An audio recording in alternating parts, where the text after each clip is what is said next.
All right, good afternoon, everybody. Welcome to the first session in the Digital Equity webinar series brought to you by University of Maryland Extension, Marylanders Online program, in partnership with some wonderful partners throughout Maryland and the Maryland Digital Equity Coalition. We are so excited to have you here with us today. You may note that we have two live ASL interpreters. You are able to pin them if you need them. Their names in the chat are, their handles start with ASL interpreter. So we've got Shirley and Aaron here today. It is my name is Julie Slivka. I am the communications manager with UME Marylanders Online. And it is my pleasure and honor to introduce our two presenters today. First, we have Stephen Polacek.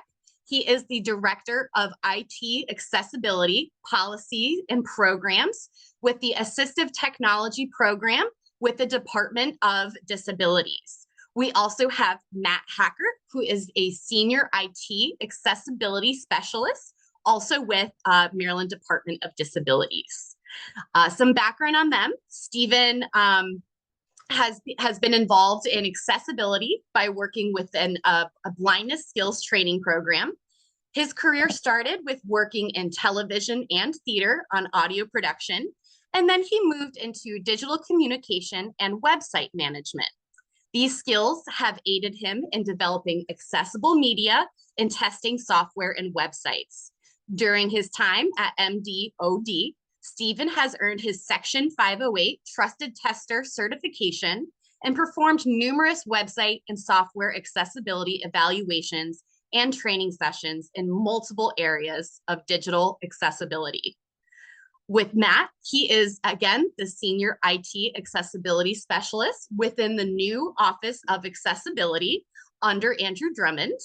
He has worked in IT for over 20 years and in access technology specifically for about 8 years. Matt is very excited about the opportunity this new role provides to get in on the ground floor with an initiative that will positively impact the lives of so many constituents. Matt believes that the Office of Accessibility can influence accessibility in other states around the country as Maryland leads the way in accessibility excellence. So with that, I'm happy to pass it over to Matt and Stephen.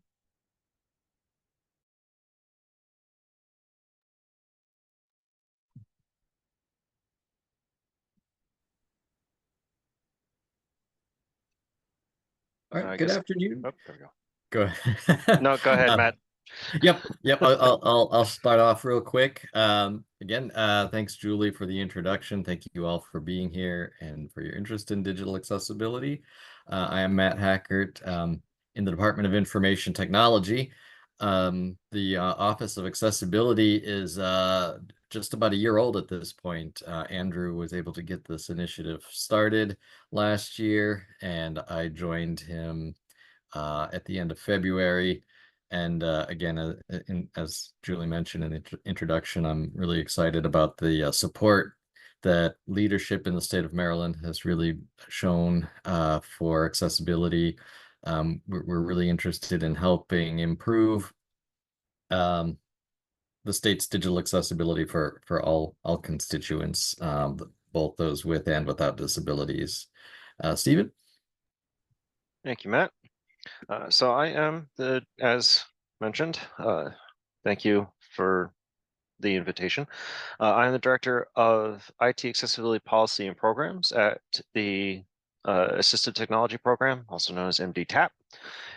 Specifically, my team is called the IT Accessibility Initiative. We've been with the state since 2019, right? Kind of got really off the ground right as the pandemic hit. So a lot of our early work was focused on getting all of that accessible as it came out as soon as possible.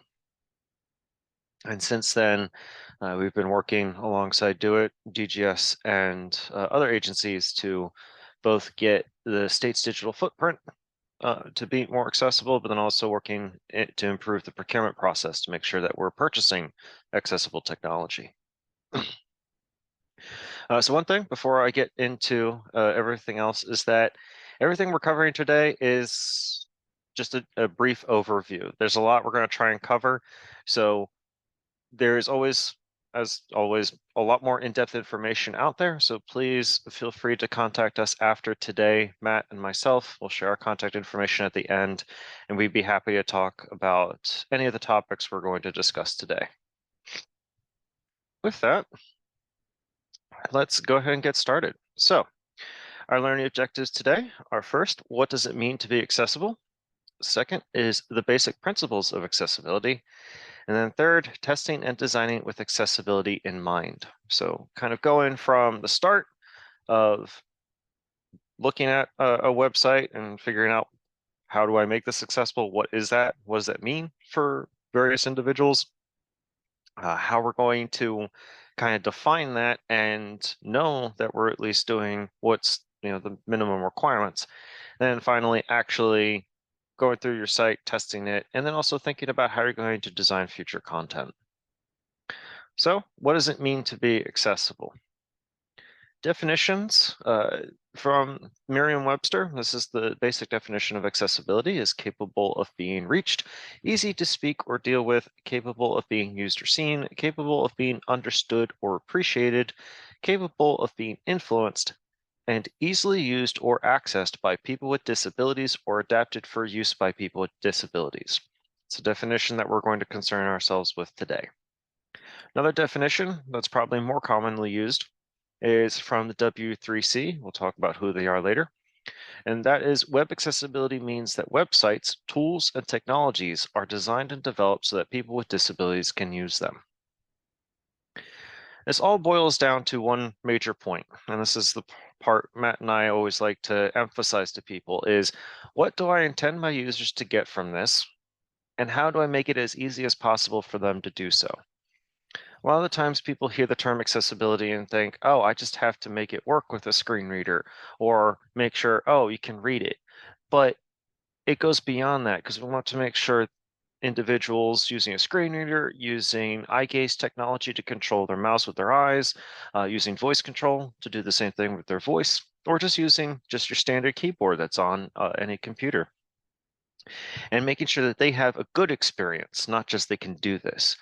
We want to make sure that it's not frustrating or difficult or requires workarounds, that they're able to go to your website, get to what they want quickly and efficiently, and enjoy the experience as they come back and use your services more. So always consider this point before, during, and after any content creation or changes you're going to make. So how does this help? Why are we doing this? The first one is the point that is the main one of allows equal access to information and services for people with disabilities. We're often thinking about, again, permanent disabilities, blindness, low vision, hearing loss, any of that, but this can also include temporary disabilities. W3C and other organizations also like to point out what they call situational disabilities. So things like you broke your arm and you're not able to use your mouse because your hand and arm are in a cast and tied to your chest to keep them from moving.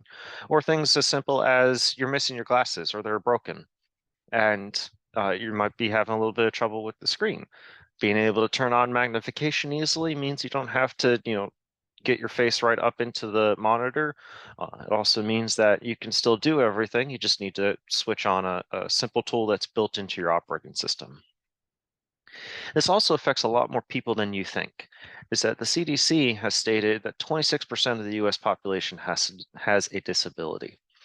That includes the entire spectrum. So we have things from blindness and low vision to cognitive to mobility issues, anything like that. So you can learn more from one of the links in the presentation that was sent out, or I believe is going to be sent out after this. You can also just look up the CDC and find those statistics easily.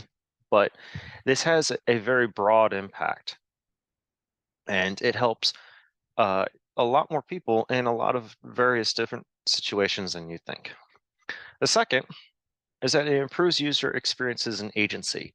We want to make sure that the people with disabilities are having a good experience with your website or your software, but that can also improve the experience for those people who do not have a disability, or sometimes just in a scenario where it makes more sense to be able to use one of these alternatives. For instance, using, if you're watching a video and you don't have headphones on your phone while you're in the airport or a very crowded public space, and being able to just turn on captions and keep it muted and not lose any information is a way that people have the same experience, get the same thing, but they're able to change or even fit to personal preferences. I know sometimes when I'm in a meeting with a lot of individuals, all kind of trying to talk at the same time, or might have rather strong accents or something, captions can be helpful in those situations, simply to help me identify who's speaking right at that time. And then finally, the one we usually don't like to point to, but oftentimes can be necessary, is this is required by law here in the United States. The ADA, as many of you have likely heard, in just this past April, released regulatory standards as part of a new rulemaking, holding everyone to the Web Content Accessibility Guidelines 2.1 standards. We'll be discussing those shortly. But then if you are part of a state agency, or those of you in the university system, while this might not be directly applicable to you, oftentimes you're going to be mirroring it. So DoIT has their web policy that they launched this year, holding us to the 2.1 standards. And then for procurement, there is the Maryland Non-Visual Access Clause. And that requires state agencies to procure accessible IT, kind of like Section 508 for the federal government. There is also in the education space with MSDE, there's 7.9.10. We didn't mention it here because it's kind of specific to them in the public school system. However, if you've heard of that, just so you know, that is another requirement here in Maryland. So with that, let's cover the basic principles. What is something, how can we define something as accessible without making it too, personal? Or make it broadly applicable, because that's part of our challenge, is that we are dealing with audiences where we don't know who's looking at this content, and it can be thousands of different use cases. So what is the best way we can broadly meet those needs? So the Web Content Accessibility Guidelines, also known as WCAG, is what we use for this. They were created by the World Wide Web Consortium. That's that W3C I mentioned earlier. That is an international organization of governments, individuals, companies, nonprofits that got together and created this set of standards. It is intended to be a testable set to serve as a baseline. So just meeting those standards doesn't guarantee you're accessible, especially for maybe more niche cases or more complex cases. But it does give you a way to deal with a lot of the basic problems, things like we're missing alt text on images, or we haven't made our form fields labeled so that they're not communicating to assistive technology, or AT, what they're meant for. So things like that can be easily addressed before they become problems. The WCAG guidelines are separated by publication date. Excuse me. That's 2.0. 2.1, 2.2 are the most relevant right now. 1.0 has been phased out. 2.0 is a bit older, but it is referenced by Section 508 directly and our own non-visual access clause. 2.1 is the most broadly applied standards right now. And then there's 2.2, which just came out early this year, or it might have been winter last year, but relatively recently. So those haven't quite been adopted yet. People are starting to adopt them, but we're still working on that. So each has 3 levels. So there's single A, double A, and triple A requirements. Single A is a lot of your basic things like alt text and such, things that are critical to fix that would potentially stop a person from getting information from your website or interacting with it. Double A requirements make or address difficulties or different use cases where a person could probably work around it, but it's going to be a lot more difficult if they have to do so. And then AAA is either improvements of those standards to even higher level, or are including scenarios that might be more for the purposes of making things better, such as live or putting, let's say, ASL interpretation on a recorded video where you've already put on 100% accurate captioning. So WCAG tries to address each major area of disability. The earlier versions primarily focused on visual, auditory, physical, and cognitive disabilities. Later editions added guidelines to help try and cover neurological and speech disabilities. And the WCAG guidelines are primarily defined by 4 principles. That's perceivable, operable, understandable, and robust. Also, and this is also known as POUR. So if you hear POUR in relation to accessibility, it's referring to these 4 principles. All of the guidelines are separated into one of these categories, and we'll be giving you examples of each or kind of summarizing it for you. The guidelines can get pretty technical, so we don't want to really go into detail today on them because we could spend the rest of today on it and still not be done. But you can visit the W3C WCAG overview site to learn more and go through these in detail. For now, we're going to start with perceivable.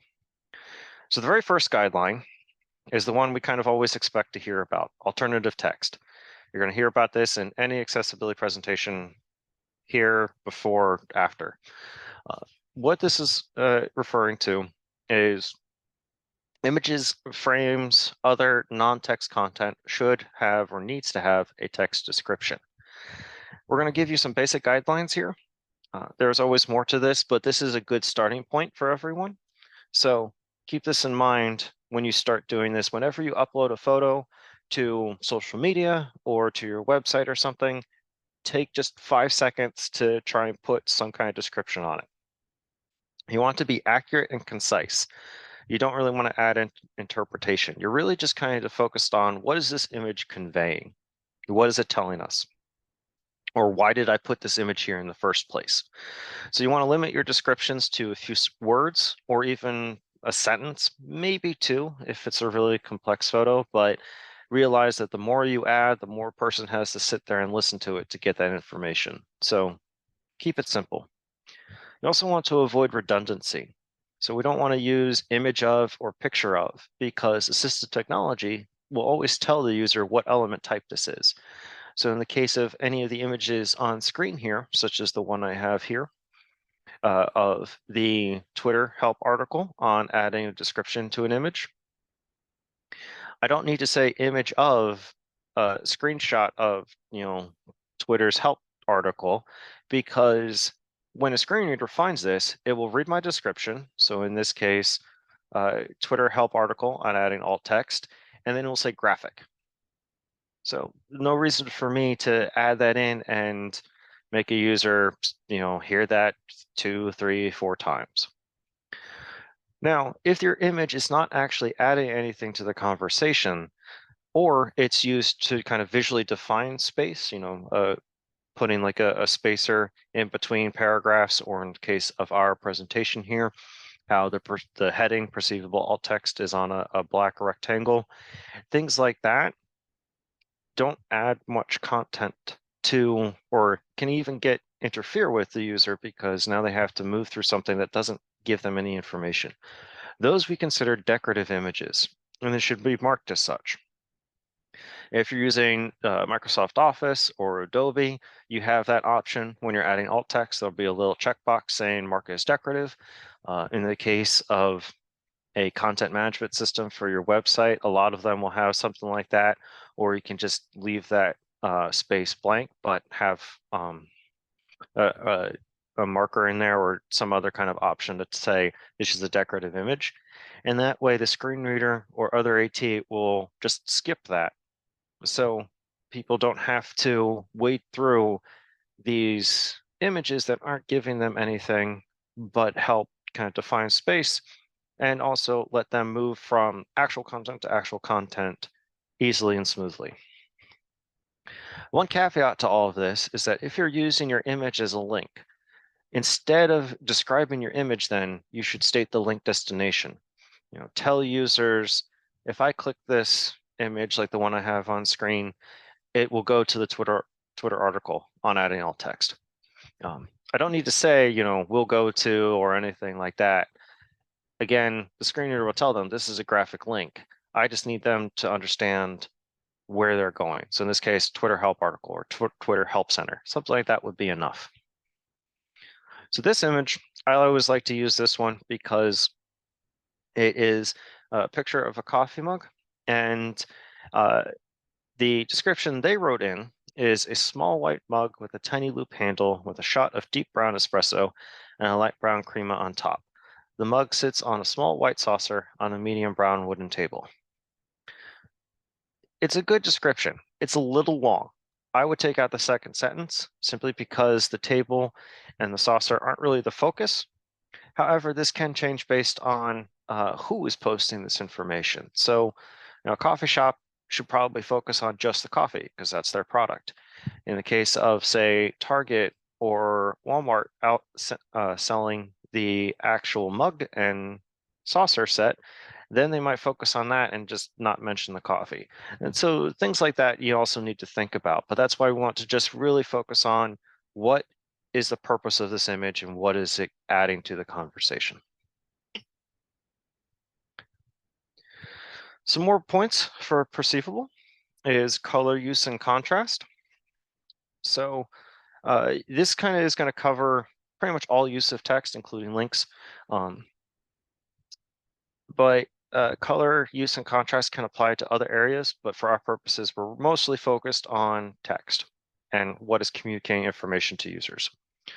So first off, avoid using color as your only indicator. So this is for things like links or emphasis or even icons in case of like a table or something. If you're using color to kind of denote like totals or different categories, be wary of that. Links is really the big thing you see this with, especially in more modern designs. And we really should keep that underline. Or in some cases, you can use an outline or a shadow or something else, but we need a way to visually indicate this is a different element than just the text around it, aside from color. Because if, let's say, your branding scheme is primarily, red, right, with either, white or white background or something like that, and if a red-green colorblind user goes to your website and that link only appears as red, maybe if you hover over it, underline appears, but there's no guarantee that they're going to hover over all of your text trying to find a link. So a red-green colorblind person is going to think that's just regular text because it's going to look very similar to other text around it. In the case of like icons or emphasis, symbols or patterns are a great way to use it. One thing I've seen some websites use for links, especially ones that go outside of their domain, will be that little square with an arrow pointing out of the right corner. Really useful for telling people this is a link and it's going outside of our domain. So things like that add a lot to it. In the case of charts, patterns is also a great way to do this, using things like hashes or dashes or dots or something like that to also help visually distinguish elements from each other. Now for color contrast, we're focused mostly on a ratio of 4.5 to 1 of text to background. This can be impacted by font size. Like if you actually go look at the guidelines, it'll change based on the font size. I like to tell people don't worry about that because font size is typically adjustable by either your browser or your system settings. So let's just make it simple, make it easy for us, and just make sure we hit this minimum ratio rather than worrying about, oh, are we at the lower ratio for 18-point font, or are we at the higher ratio for a larger font or spacing? Just focus on 4.5 to 1. If you hit that, good. I will mention though that the AAA standard is 7 to 1, and that's usually pretty easy to hit too. So keep that in mind. 2 examples on screen. The first one is this is a low color contrast example. It's kind of a grayish blue text with a darker blue background, that is at 2.5 to 1 ratio and is insufficient for font size. Now, the next bullet is same background, but it's a high contrast example. So it's kind of a lighter blue or lighter gray on that blue background. That meets the minimum 4.5 to 1 ratio. I am not colorblind. However, even I can tell the difference between the two, and I can tell you that the high contrast example is easier to read. So that's kind of an example of you're helping those who are colorblind, but then you're also just helping general users because you're making things easier to pick out, making the experience better. Now, with operable, this is where we're going to start focusing on how people interact with your website. The first way is basic keyboard use.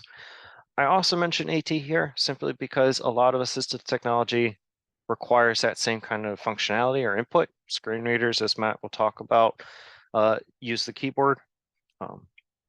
Things like voice control and eye gaze really focus on the same kind of functionality rather than mouse clicks.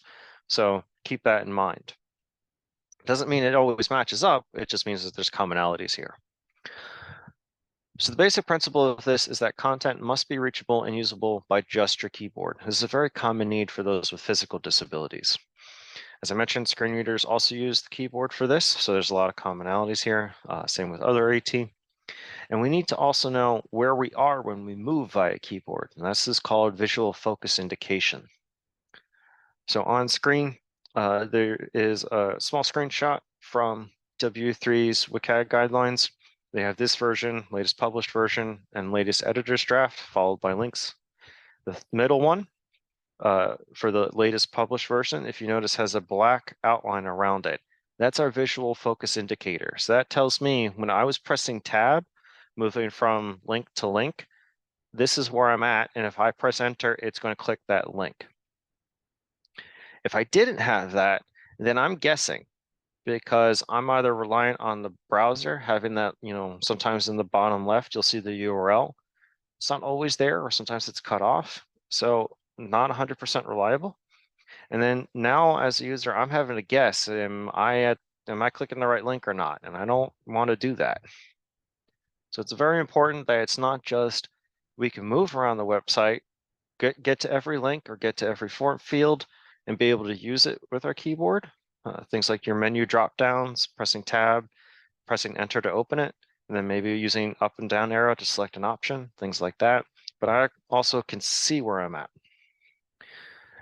Now, I do make the caveat that users generally know how to work around these common problems.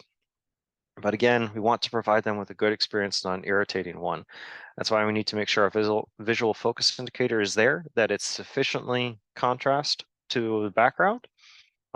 That's usually, again, that 3 to 1 ratio. It's a bit lower ratio, but generally you want to make it pretty easy to tell where people are. And then we want to make sure that, okay, you can get to it, but how many clicks does it, or inputs does it get to that element? So you want to think about that too. Now, the final point for operable, and my last bit of this section, is headings and structure. Headings provide a method for finding content quickly.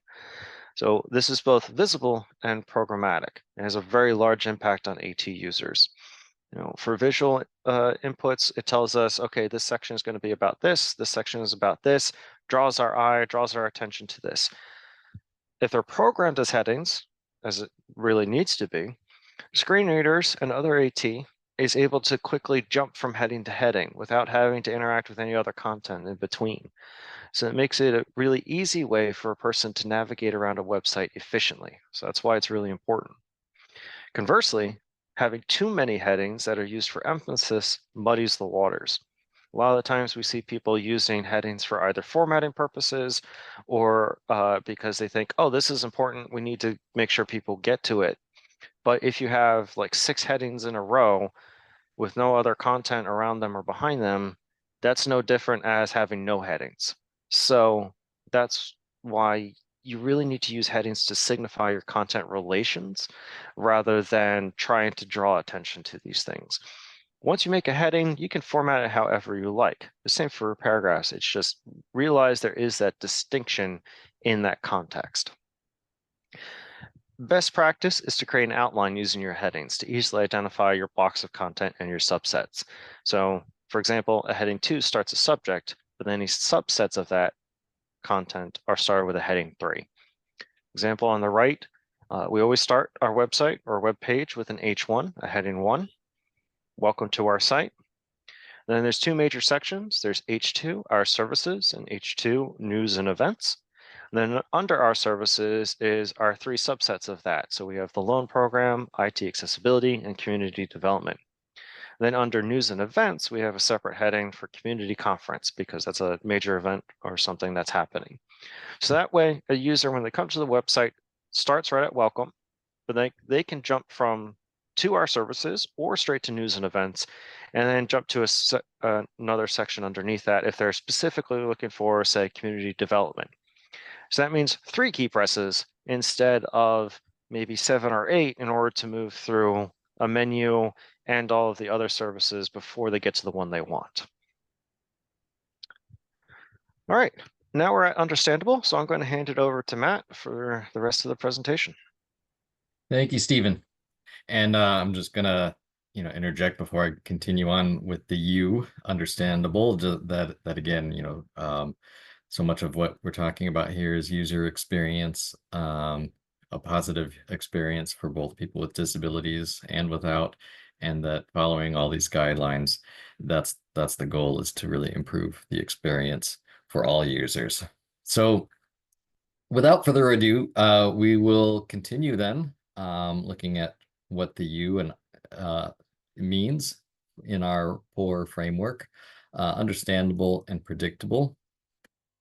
So link descriptions. This is a common thing that we still see on websites all the time, where it'll say, click here for more information on XYZ.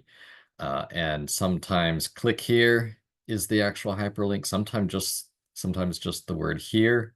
This can be problematic because users using assistive technology or using a keyboard to navigate a website where they're only being presented with the text of the hyperlink here or click here gives no information without then stepping back and reading the surrounding context that's around the words of the hyperlink. So use phrases, descriptions for good targeting. And so you instead might put some text, try to think of a good example, but our calendar of events and calendar events might be the hyperlink. Talks about upcoming projects that we're doing. The next point is don't hide links visually, because it doesn't hide them for assistive technology. They may not be visible on screen. However, the code still presents links to assistive technology like screen readers. So instead, you want to remove the links completely. This is when you're, of course, updating content on your page. Element behavior. So use titles to add additional information about behavior. So good examples of this are links that will download a PDF, or links that instead of navigating to a new page within a site, instead will open in a new window, a new dialog box, and so forth. That way the user can anticipate what the behavior of the element is going to be. Inputs. So opening a menu allows users to move into the menu immediately. So do not automatically submit or record information. Again, make sure that that's a step that is that the user is deliberately undertaking, rather than the code on the page making assumptions and taking steps that the user may not be aware of. Next, we'll talk about the R, so robust AT compatibility.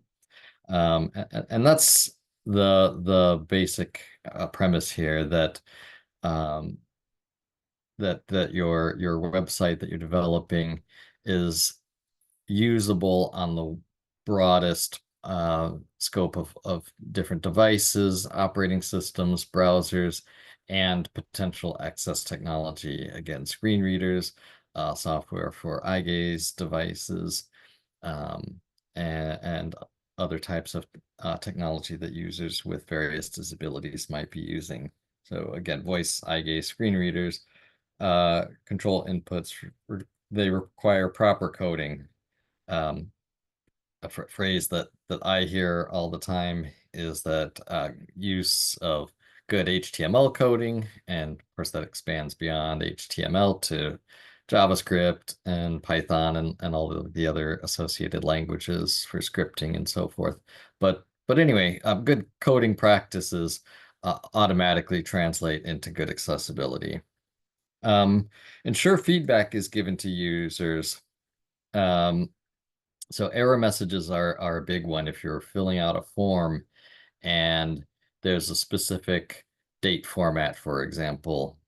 And if you've typed in your date in the wrong format, you'll get a status message saying to use a proper date format. Or if you've missed filling in a field that's required, you'll have an error message presented to the user in such a way that they know that there's an error and what that is. Provide alternatives, so especially complex interactive widgets, communicate custom shortcuts easily. So the widgets is a big one, and a good example of this that's pretty common are date pickers. So oftentimes web forms will ask users for dates, say it's for a date of birth or a date when you would like to look for concert tickets, whatever it may be.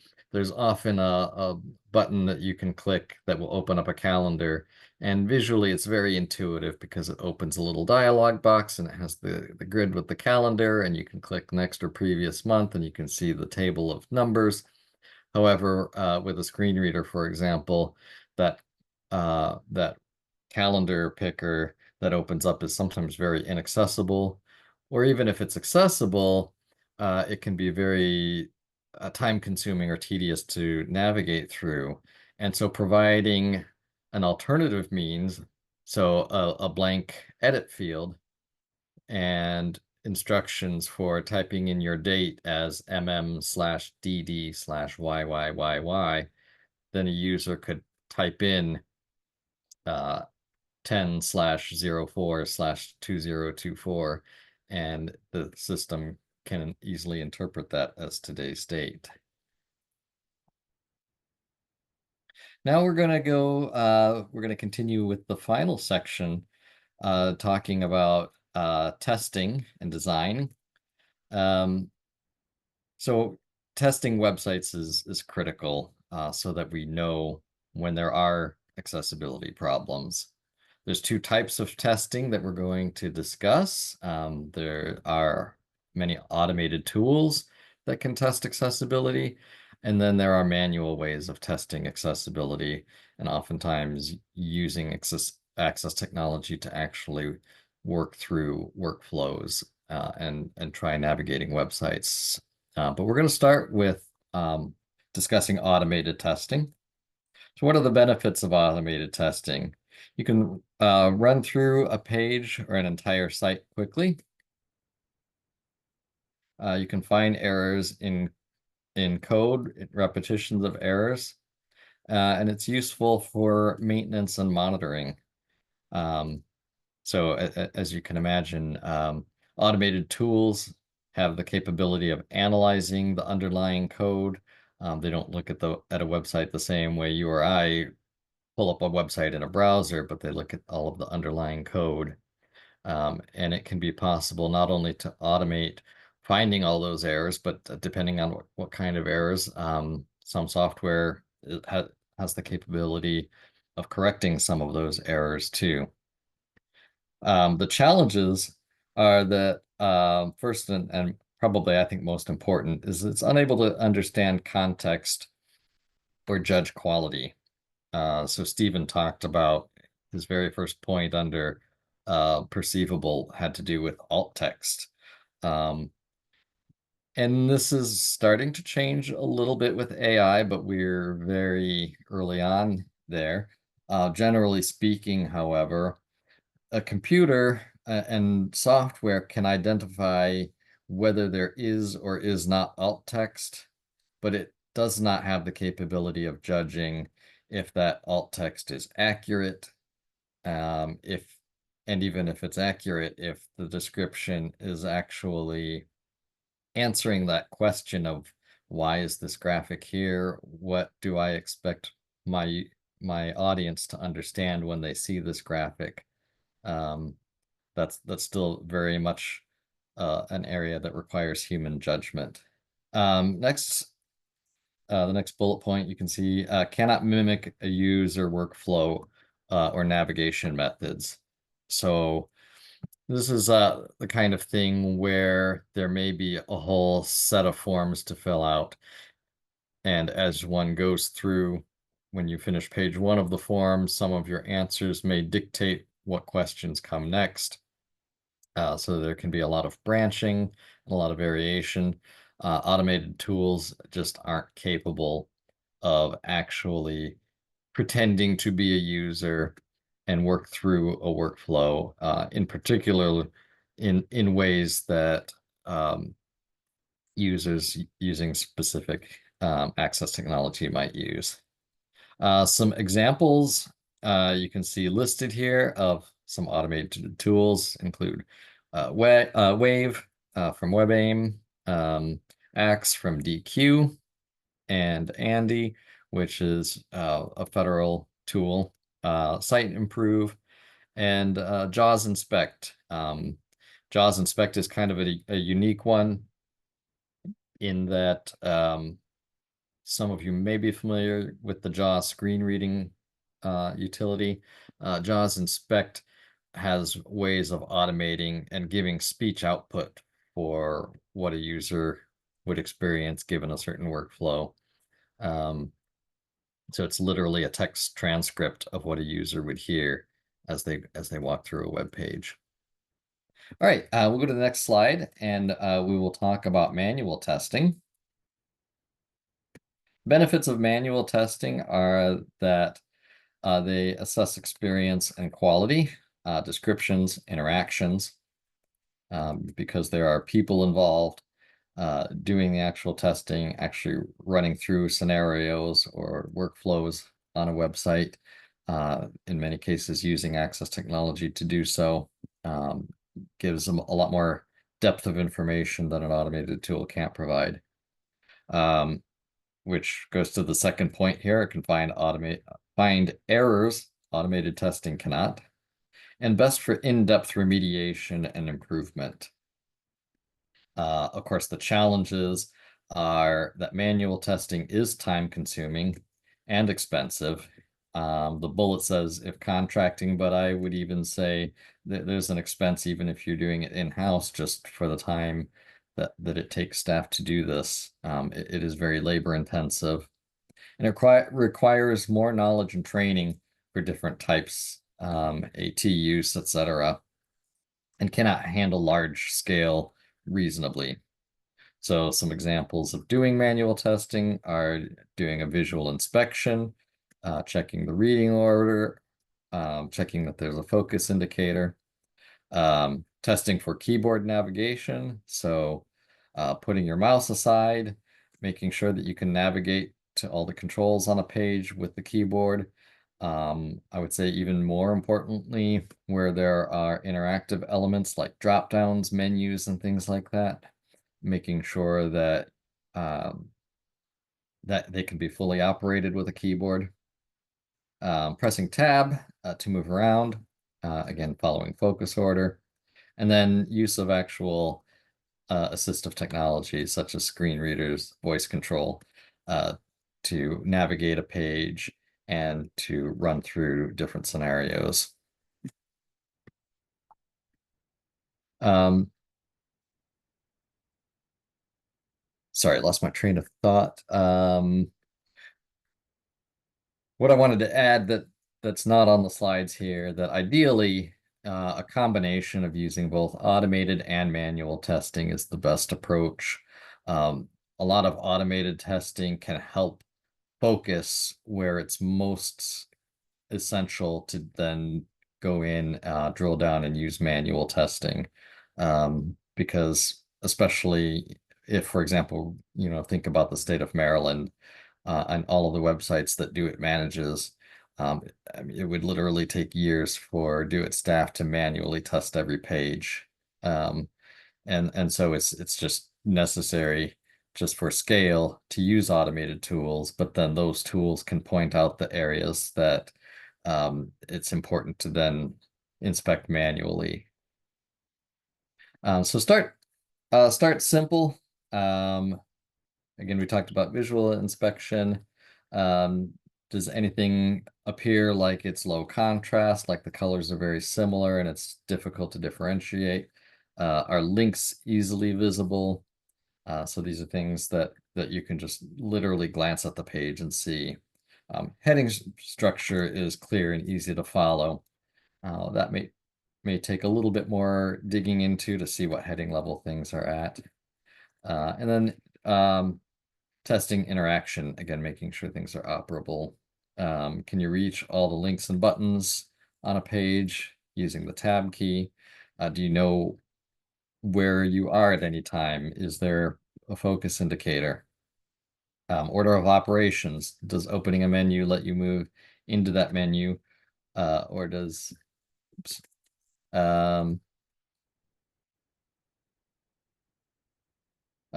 move to a different element? Anything unexpected happen when you click a button or link? So again, want to reiterate that all of these items that Stephen and I have been discussing are very surface level. Almost any slide on this presentation that we've talked about could be a presentation unto itself.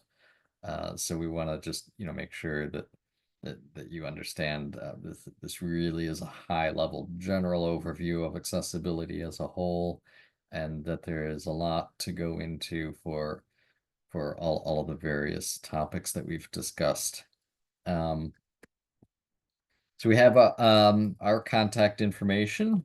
The Department of Disabilities, their IT Accessibility Initiative website is here. This email address is a good way to reach Stephen, myself, other staff in the Office of Accessibility. So nva.info@maryland.gov.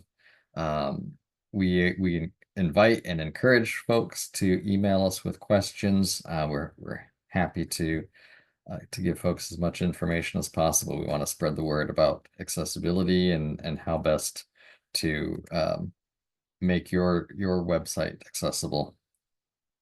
And then we have a link for the YouTube channel. The Department of Disabilities, the IT Accessibility Initiative, does regular monthly webinars on various accessibility topics, and Stephen has the link for that YouTube channel. So definitely feel free to check that out. Stephen and I have both done a number of presentations there. So with that concludes all of the prepared material that Stephen and I wanted to share with you today. So it looks like we do have a little bit of time. I don't know if we were able to take questions either in chat or so forth, but we can turn things back to either Stephen or Julie. We did have one question in chat I've seen so far. Generally, what sample size should be tested on each digital tool in reference to testing every page being unmanageable? Go ahead, Go Matt. ahead. Yeah, my initial thoughts on that are that there's not a one size fits all answer, but I would say, again, depending on the purpose of the site, anything that's transactional, anything that has forms where users can fill out data or submit requests for things, that those might be a priority. Again, talking about that combination of automated and manual testing. If an automated tool comes up with a lot of areas in a specific part of a website or specific pages on a website, that can help guide the manual testing efforts, and find more specific things to drill down into. But feel free, Stephen, to take a crack at it too and see what you have. Yeah, I mean, the only or two things I would add first would be if you have any analytics on your site, like what's your most, top 5, 10 pages that are visited, focus on those for your manual testing. Analytics is a great way to start this work because it gives you an idea of what is going to see the most potential, I guess, problems as different people and different user cases come to it. The second thing is if you have particular layouts you use. So in the case of the state of Maryland, we have a standard template that DoIT has for websites that has a home page look, 1 column, 2 column, 3 column, and forms page.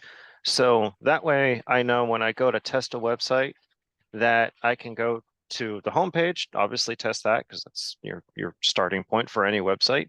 But then I can look for particular pages with each of those layouts, and I can look for the issues that are common across a web page. So that's another way to think of it. If you don't have analytics, think about what are the basic setups you have. Okay, and someone has written, I can think of 2 examples of what not to do. 1, the registration pages for these webinars, and 2, the Anne Arundel County Community College website.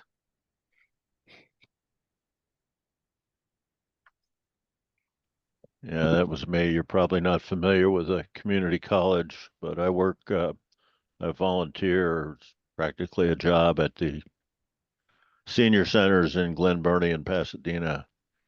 And we have a lot of people who have, age-related visual, hearing, and other problems, mobility problems, severe arthritis that stops them from typing on things.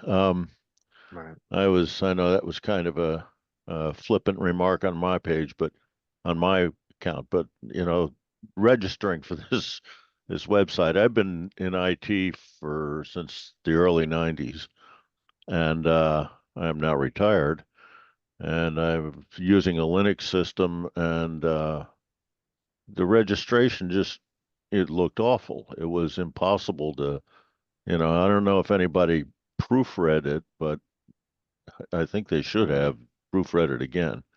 And that's true for a lot of websites. They slap them together and nobody takes a look to see what's it going to look like. How are our users going to react? And as for the community college, yeah, that's a website that I think basically it was all contract to some Microsoft contractor, and it looks awful. And I'm not alone in that. A lot of people have told me that. So, Yeah, to those points is working it into your process. Kind of just building on this is whenever you're updating content, start thinking about these things. And that's something that's come out of the ADA rulemaking is not trying to go back and fix older things, especially content that's not going to be changed, at least in terms of like documents and such. But for your web pages, the next time you make an update, do a quick check. Do you have alt text? Do you have issues accessing the registration forms, anything like that? So make it part of your work process, because then it'll start clicking in your head, oh, I need to do this, and it'll make it a lot simpler, or I guess easier to do. Because one of the things that Matt and I run into sometimes is people first hear they have to do this and then look at it and get overwhelmed because they're like, oh God, I have to change everything. And so that's why we're like, no, break it down, start simple, do just those basic alt text, color, visual inspections, and then go into, the next step, that kind of thing. And then for contracts like that, that is where it can get a little tricky. And that is where I would advise you, or at least if for those for the state or in the university system or community college, talk to Do It and Matt and Andrew, their director, because you can look at what the state is doing in order to enforce this in contracts, put in ways for vendors to have to tell us, this is our compliance level, agree to a remediation plan that if they're not meeting compliance, that what are they going to do to meet that compliance and how quickly, and things like that. And we can give that kind of advice of here's language you can put into your contracts to get that done, because that is often a challenge. Well, just the simple process of getting some proofreaders to spend however long it takes to go over your pages makes a big difference. I worked at Social Security for many years, and before we went to 508 testing, we would pass something around the development team, and I was not involved in the front end at all. Most of my time was spent working with databases, but we'd say, here, this has got to go to 508 testing Monday morning, right? Read it, tell me what you think, and you'd be surprised how many problems you can solve just with that simple process. Yep. Perfect example. Thank you.